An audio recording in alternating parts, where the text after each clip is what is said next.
जैसा कि मोदी जी हमारे साथ इतना अच्छा व्यवहार कर रहे हैं, हम लोग 101 रुपया शादी ब्याह में देने की जगह वहाँ पे पेट्रोल दे दें तो भी वही काम हो जाएगा। भैया जान ही रहे पेट्रोल कीमत कितनी अच्छी बढ़ गई है। इस चीज़ को देखते हुए हमारे हिसाब से मोदी जी ने इतना अच्छा काम किया है कि देश को आगे बढ़ाने के लिए क्या बताएं, दिल खुश कर दिया है। जैसा कि हालिया न्यूज़ के अनुसार हमारे यहाँ जो पेट्रोल की कीमतें हैं वो 101 के लगभग पार पहुँच चुका है। लेकिन देखा जाए तो इसकी असली कीमत इतनी नहीं होती है। असली में जो हमारा पेट्रोल मिलता है वो 34 से 35 रुपये में आपको डीलर प्राइस मिल जाएगा, लेकिन उसके ऊपर जो टैक्स लगता है वो इतना लग जाता है कि वो 100 रुपये तक पहुंच गया है। अरे भैया आप, मुझे मालूम है देश का विकास करने के लिए टैक्स की बहुत ज़्यादा ज़रूरत होती है, लेकिन इतना भी टैक्स नहीं लेना चाहिए कि भैया उससे बाकी चीज़ें अपने आप ही महंगी हो जाए।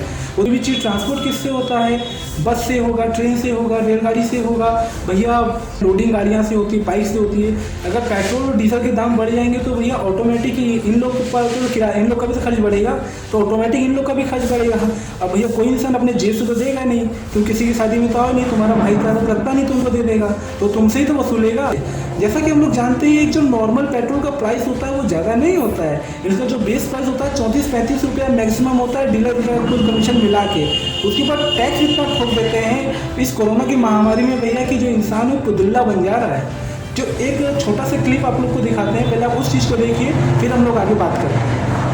डीजल मिलता है, पेट्रोल 30-32 रुपए में मिलता है, उसको आप 90 से 100 रुपया बेच रहे हो। आपके बाप का राज है क्या कि लूटोगे, खाओगे, खुद 15-15 लाख के सूट पहनोगे, और वो किसान है उसके तन पे कपड़ा नहीं है, मजदूर के तन पे कपड़ा नहीं है। आप घूम रहे हो वहाँ 36 तरह के व्यंजन खा रहे हो, वो सूखी रोटी खा रहा है, और किसान ने अगर पिज्जा खा लिया तो उसको सोशल मीडिया पे चलाते हो, पिज्जा क्यों खा लिया? क्योंकि भाई आपको ही अधिकार है पिज्जा खाने का, आपको ही अधिकार है कूलर में सोने का, आपको ही अधिकार है एसी में रहने का, आपको ही अधिकार है पैंट शर्ट पहनने का। आपके बाप दादा ही लेके आए थे क्या प्रॉपर्टी? आपके तो मैं चाय बेचने वाला था।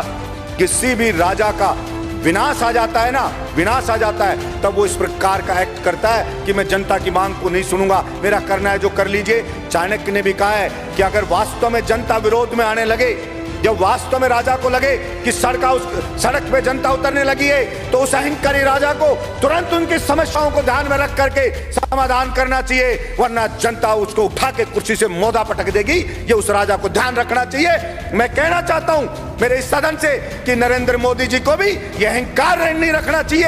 ये जनता उठा के ऐसा पटक देगी कि वो कल्पना भी नहीं कर सकते। और वही लोग जो आज मोदी मोदी कर रहे हैं, जो आज जयकारे लगा रहे हैं, वही उनको गाली देते हुए नजर आएंगे कि इस मोदी के कारण हम बर्बाद हो गए, सब कुछ लुट गए, जनता की गालियां खा रहे हैं। वो सब के सब कहना पड़ेगा। मेरा सजेशन तो यही रहेगा गवर्नमेंट के लिए, जो पेट्रोल और डीजल की बढ़ती कीमतें हैं उसको भैया सब्सिडी कर दी जाए। हमारे सबसे सीधा सीधा अगर गवर्नमेंट के पास कोई तरीका नहीं इसको सब्सिडी कर दें, और कोई तरीका तो इसका मुझे दिख नहीं रहा है। नहीं तो फिर इसका जो टैक्स का जो वेट है इसको थोड़ा कम कर दें। हालांकि इसको हम लोग जीएसटी के दायरे में नहीं ला सकते, क्योंकि जीएसटी के दायरे में लाते सभी जो राज्य उनकी कमाई एकदम खत्म हो जाएगी। दूसरा सोल्यूशन है इसका ये रहेगा कि जो गवर्नमेंट है वो भैया बाहर से इसका निर्यात अच्छे से कर लेना। जैसे कि अभी हम लोग को पता है बाहर से भी इतने अच्छे से निर्यात नहीं हो पा रहा है पेट्रोल और डीजल, लेकिन इसको और बढ़ाना चाहिए गवर्नमेंट को, ताकि हमारे पेट्रोल और डीजल के दाम कम हो पाए। अगर इसके दाम, क्योंकि भैया इंसान जितना रोज खाता नहीं है उतना तो भैया तेल में लगा देता है, यानी आमदनी 98 खर्चा रुपया कर रहा है, 2 रुपये कमा रहा है, 3 रुपये का पेट्रोल लगा रहा है, खाएगा क्या?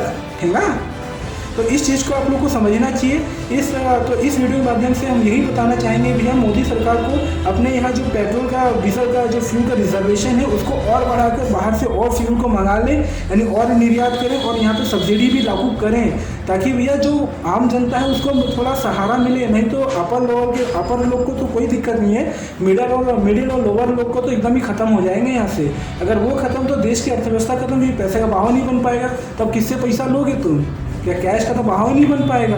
तो इस चीज़ को आप समझें भैया। जैसा कि हम लोग जानते हैं एक शादी के अंदर हम लोग 101 रुपये का चढ़ावा चढ़ाते हैं, तो आज के ज़माने में वहाँ पे आप 1 लीटर पेट्रोल दे दोगे, दोनों बराबर हो जाएगा, दूल्हा भी खुश हो जाएगा।